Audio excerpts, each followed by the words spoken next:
오늘 하나님께서 우리에게 주신 말씀은 창세기 12장 10절에서 20절 말씀입니다.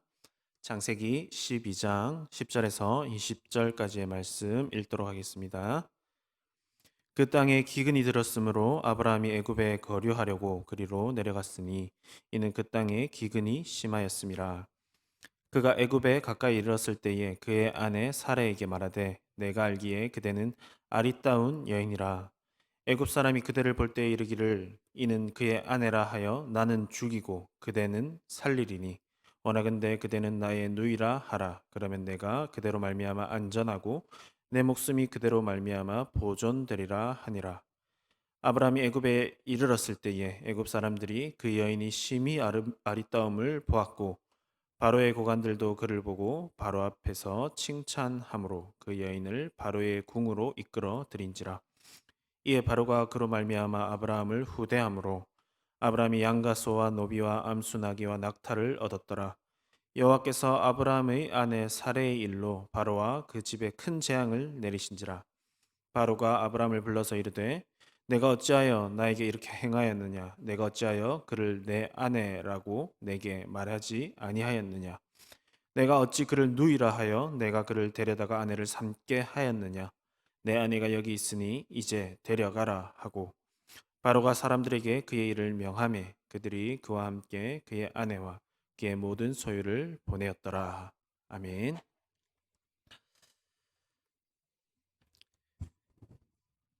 네, 아이가 무언가를 잘못했을 때, 어떤 잘못을 저질렀을 때에 엄하게 혼을 내야 하는 경우가 있습니다. 반면에 이 아이를 굳이 혼내지 않아도 될 때가 있습니다. 그 아이를 봤을 때, 아이의 표정과 분위기를 보았을 때, 그 아이가 이미 자신의 잘못을 충분히 알고 있음이 확실하게 느껴질 때가 있습니다.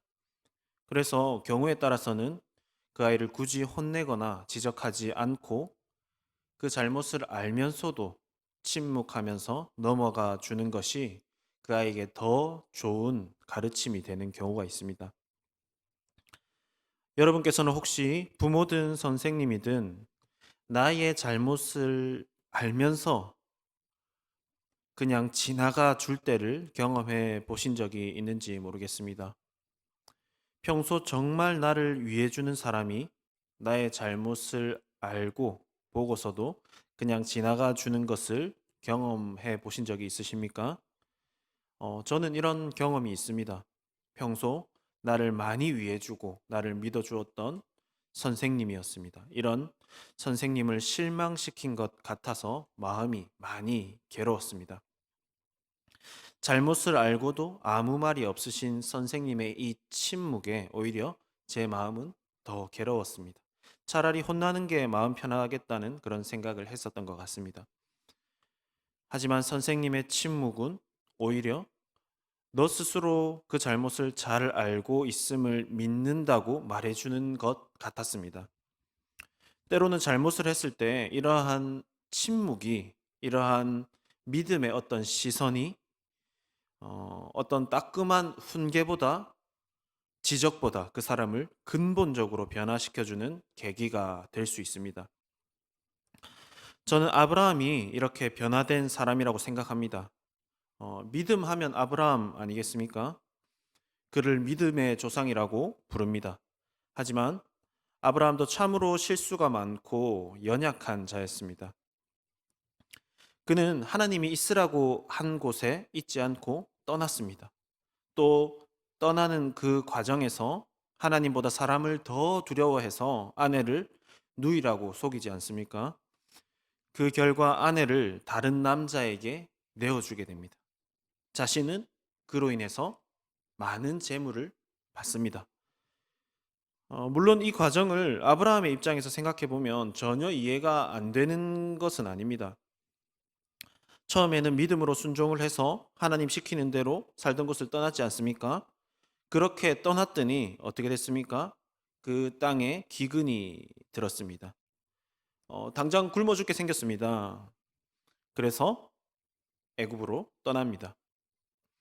막상 떠나려고 하니까 누가 봐도 자신의 아내 사례의 미모가 너무나도 출중했기 때문에 누이라고 거짓말을 합니다. 아브라함이 믿음으로 나선 길이지만 이 녹록치 않은 현실에서 아브라함이 허우적대고 있습니다. 그렇게 허우적대면서 살기 위해 그가 애굽으로 떠났고 살기 위해 아내를 누이라고 속인 결과 아내를 다른 남자에게 내어주는 꼴이 되었습니다.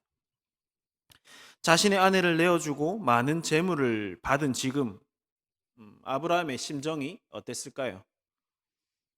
목숨을 부지하게 되어서 기뻤을까요?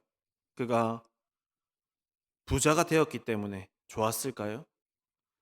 저는 이때 아브라함의 마음이 너무나 비참했을 것 같습니다. 정말 죽고 싶다는 말이 입에서 나왔을 것 같습니다. 또 하나님 앞에서 아브라함은 어떤 기분이 들었을까요? 정신을 차려 보니까 하나님은 안중에도 없이 여기까지 왔습니다. 하나님 앞에서 그가 얼마나 부끄러웠겠습니까? 또 하나님에게 언제 내가 어떤 혼이 날까 크게 두려웠을 것입니다. 하지만 하나님은 그를 벌하지 않으십니다.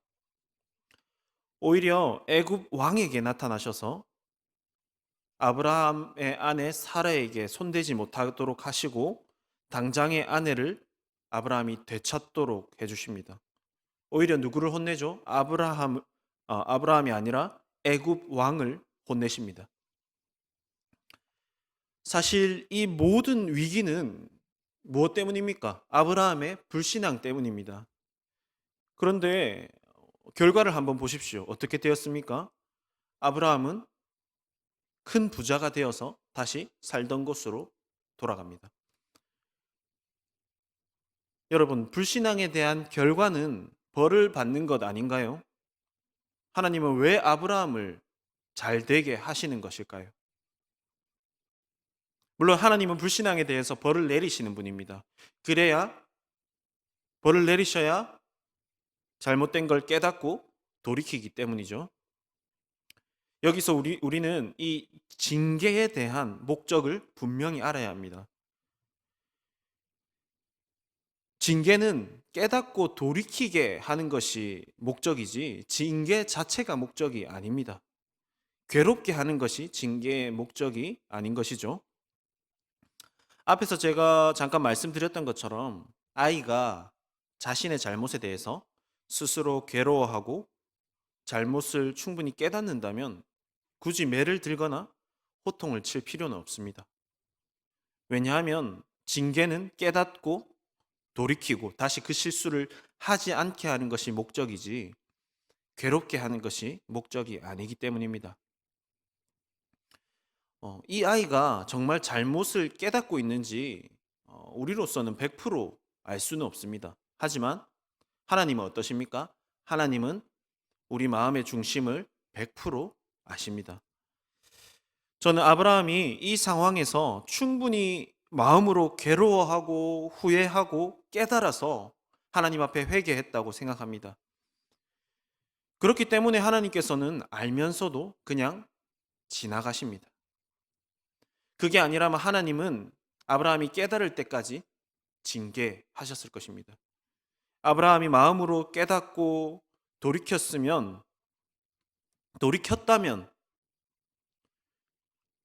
돌이켰다는 그 증거가 바로 오늘 읽은 우리 본문 뒤에 13장에서부터 명백하게 나타납니다.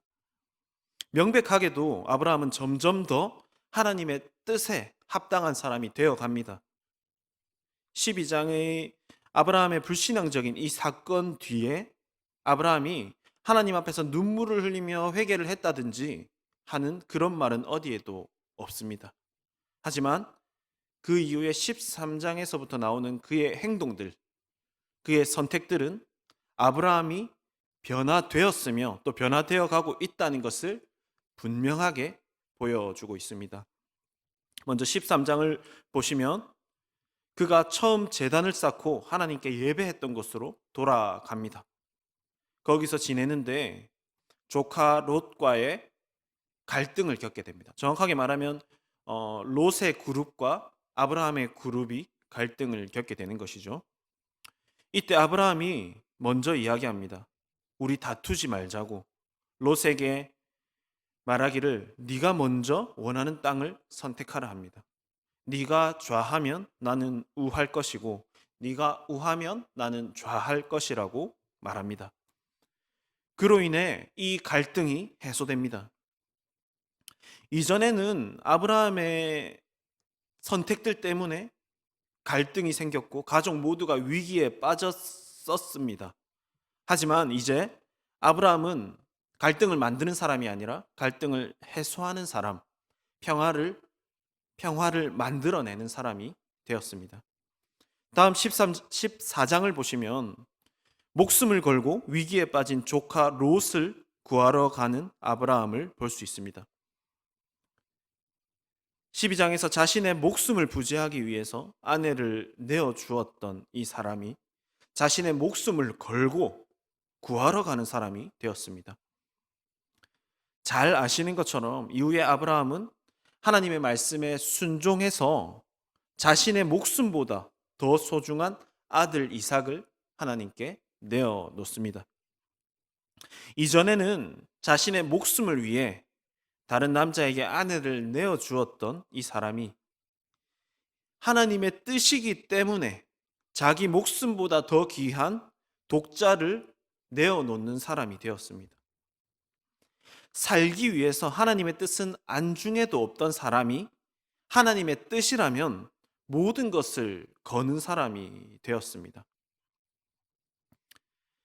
아브라함이 하나님을 의지하지 않고 자기 뜻대로 행동하는 그러한 잘못을 저질렀을 때 하나님은 그를 혼내지 않으셨습니다.